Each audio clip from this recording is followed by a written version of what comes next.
According to a chain analysis report, in 2023, we saw a whopping $1.7 billion in money stolen from crypto hacks. And despite this being less money than was stolen in 2022, the number of individual hacking incidents has actually increased. And it's not just the number of scams that's gone up, it's the methods used by scammers to target your crypto have also become more sophisticated. To help you, I'm going to be sharing some common scams you're likely to encounter and what you can do to protect yourself. So why do we need to talk about this? Well, crypto's biggest promise is decentralization and allowing you to take control of your money. But unfortunately, as Uncle Ben would say, with great power comes great responsibility. Self-custody in crypto, or you being responsible for keeping your money safe, is still something that's very new to the average person. And while the methods are getting more sophisticated, scammers are so successful because they are using tried and true tactics to prey on some of our deepest desires. I'm not talking about the deepest desire where you dream of becoming a Broadway star, but you know, other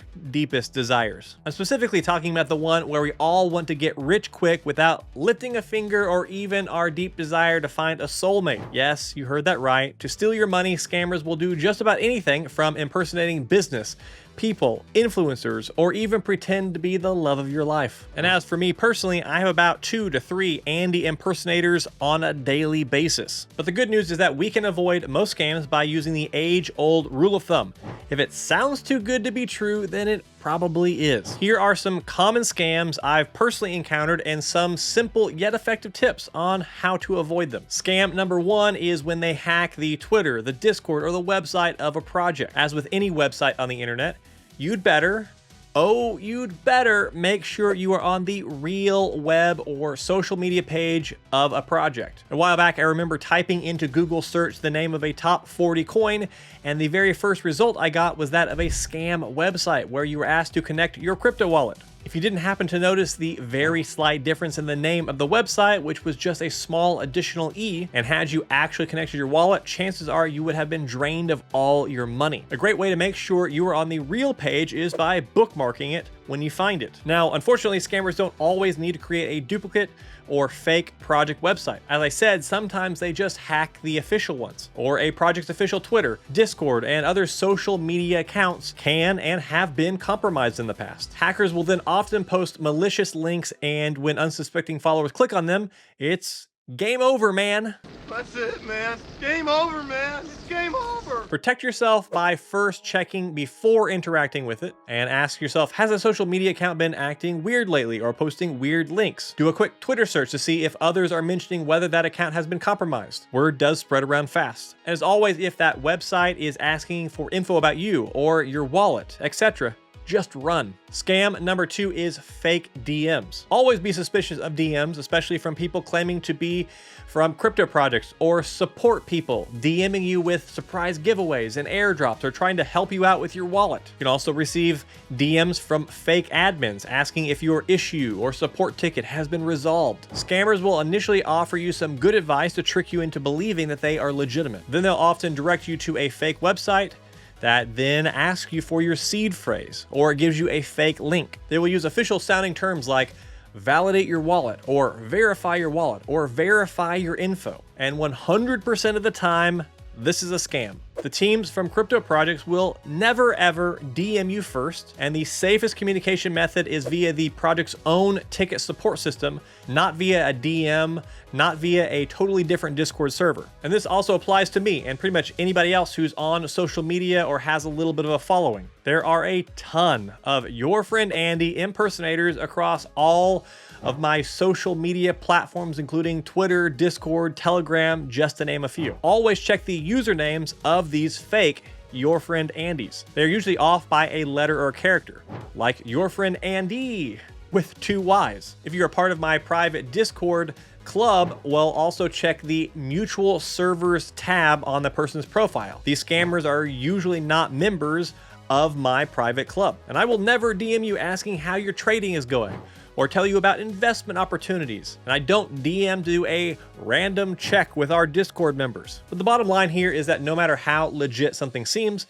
there is never ever a reason why you should be inputting your seed or recovery phrase online or sharing it with somebody. That is absolutely never needed and is always a scam, which is why I generally recommend having DMs turned off altogether on Discord unless they are your friend or unless they share a trusted server with you. While it's true I will never DM you to ask you about how your investments are going, I will tell you about an incredible way to manage your investments.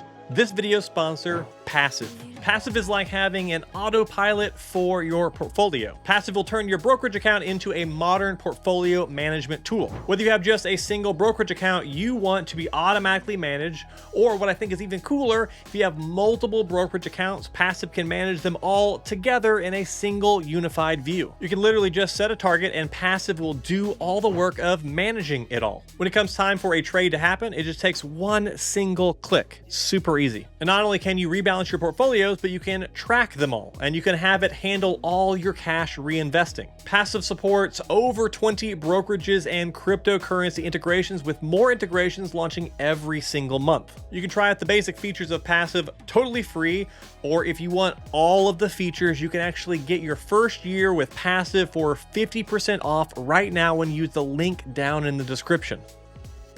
Scam number 3 is approval scams. This one is where a scammer tricks you into signing a transaction in your wallet that gives the scammer approval to spend an unlimited amount of tokens from your wallet, allowing them to then drain your wallet at will. I was looking at a project several months ago. I went to CoinGecko. I used the link on CoinGecko to join the project's, what I thought, official Discord. When I joined the Discord, I needed to verify my account. Nothing new there. They then sent me to a website to do the verification. The website wanted to connect to my MetaMask account. And the website said that any amount in fees that I pay or any amount that I spend will be refunded. And that's a super big red flag. And these scams are common. They ask you to connect your wallet and sign with your wallet. And then they prompt you to sign over and over. And then they slip in actual token spins too. You get signing fatigue and you just accept. And then you lose all your money and have signed permission for them to take even more in the future. How this works is that sometimes projects change their Discord invite links, and they don't update places like CoinGecko or even their own websites right away. The scammers then take that Discord invite URL that the project was legitimately using before and then use it for their own Discord that they make look like the official one. Now, luckily, some wallets, such as Rabby, have great security features such as transaction previews, risk scanning, and security alerts that you can clearly see what you were signing. And if you approve something and then later find out it's a scam, Rabby Wallet has a cool feature that allows you to remove these approvals from within the wallet itself. But you can also use other tools such as revoke.cash or unrect.net or WalletGuard. And I will link to a lot of these down in the description. But really, the best defense here is to be super skeptical of anything asking you to connect your wallet, and especially if it prompts you to sign. You should never need to do this to verify within a Discord. Scam number 4 is phishing emails. Now, these are a staple of the Web 2 world, so it makes sense that you would also find them in Web 3. You might receive an email that will look like it's from a legitimate source, like a wallet or a crypto exchange. The message almost always includes a link that leads to a fake website that looks identical to the real one. Once a victim clicks on the link and inputs their username and password, the attacker will then use this to access the real account and steal that person's funds. Luckily, many crypto exchanges now offer anti-phishing codes in their emails, allowing you to instantly see if it's the real deal. And as usual, double check if you are on the official page before you input any password or sensitive information. And I really hope you don't, but if you ever do fall for a phishing scam, having two-factor authentication can help the scam not succeed. I highly recommend always using some form of double authentication for your accounts. Now, something is always better than nothing, but not all 2FA are created equal. For example, phone number 2FA is only recommended if you don't have any other 2FA options. This is the one where you receive a text message with a code in it. And this one's not great because there is a real risk of getting SIM swapped. And SIM swapping is where scammers trick your phone carrier into sending your texts and calls to them instead of you, which includes password recovery and account verification codes. Just file that under a big oops. What's better is to use an authenticator app or even a physical authenticator like YubiKey. Increasingly, passkeys are becoming the norm in terms of online security. They are both easier and more secure than traditional passwords. So if your platform or provider offers any of these, I recommend using them. Here's a few more scams that you might come across. A mining service that asks you to send them BTC or crypto before you start earning. Someone asking you to buy a private key. Of course, there's the old send me 0.1 1 BTC and I'll send you 0.5 BTC back. Yes, that one's still happening, and yes, people still fall for it. Don't be one of them.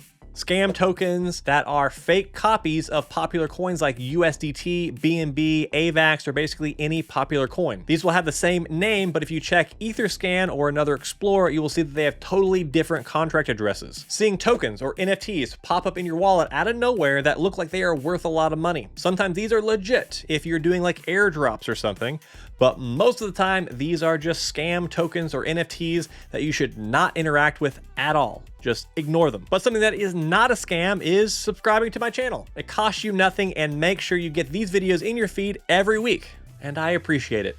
Thank you. Now that's a lot of scams, but here are a few best practices that will help you stay safe. Now, first of all, double, triple, quadruple check any wallet addresses before transferring any crypto. Make sure you're sending to the right address. Many of us simply copy and paste wallet addresses without even looking. I mean, I've never personally done that, but I hear other people do it. For example, your computer or device could be infected with malware that pastes a different address than the one you initially copied, and then your crypto gets sent to a hacker's own wallet. That's why there's the age-old saying, not your keys, not your coins, still holds true. Just remember that if you're going to be holding your own funds and taking control of them, make sure to store the wallet private key and seed phrase offline. That being said, I know that many of us have multiple wallets and it can become annoying, but you should at least be storing your keys offline for wallets that hold a large amount of funds. And speaking of wallets, for tip number 2, if you're a crypto power user and you're actively interacting with all kinds of protocols and smart contracts or airdrops, my second tip is that you should probably be using burner wallets for riskier crypto plays. And in case you don't know, a burner wallet is one that you use to connect to dApps that you're not 100% sure won't drain your funds. As such, it should never contain a large amount of crypto or any asset. Only keep the amount you need to cover gas fees and then buy that node or coin or token or get into that pre-sale you wanted. Just think of a burner wallet like a burner phone that's meant to be discarded after it served its purpose. And in the various wallets like MetaMask or Rabby or whatever, it's so easy to, with a single wallet, create new accounts that you can use as burners. Tip number 3, which has been said 1,000 times, but I think it needs to be said 1,000 more because people still do this. Never ever share your seed or recovery phrase online or with anybody for any reason. Keep it so secure that even Houdini would struggle to get it. One more time, if you are about to share your seed phrase or recovery phrase with somebody, even if they say that they are the support person who's gonna help fix all your problems, it is a scam. Stop what you're doing. Do not do that. Never share your seed phrase or recovery phrase with anyone for any reason. Tip number 4 is to use tools like Rabby Wallet to check transactions before signing them and remove approvals if something looks odd. Tip number 5 is to always check usernames for those sneaky extra little letters. Tip 6 is to always be skeptical and to double check everything, because if it sounds too good to be true, it probably is. Now, all this stuff is scary, I get it, but this stuff gets easier with time. Plus, there are so many great opportunities in crypto, it's worth the headache in my opinion. Like, watch this video to see some of those opportunities I'm looking at that could end up being a pretty big deal in the future. Stay safe out there. Goodbye.